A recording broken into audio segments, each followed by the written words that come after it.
నీ ప్రశ్నలు నీవి ఎవ్వరో బదులెవ్వరుగా,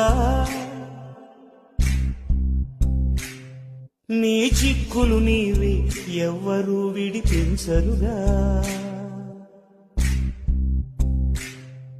ఏ గాలో నిన్ను తరుముతుంటే అల్లరిగా, ఆగాలో లేదు తెలియదంటే చెల్లదుగా. 10 నెలలు తనలో నిన్ను మోసిన అమ్మైనా, అప్పుడో ఇప్పుడో తననే కనను అంటుందా. ప్రతి కుసుమం తనదే అనదే విరిసే కొమ్మైనా, గుడికో జడకో సాగనంపక ఉంటుందా. బతుకంటే పడి చదువా అనుకుంటే అతి సులువా, పొరపడినా పడినా జాలి పడదే కాలం మనలాగా.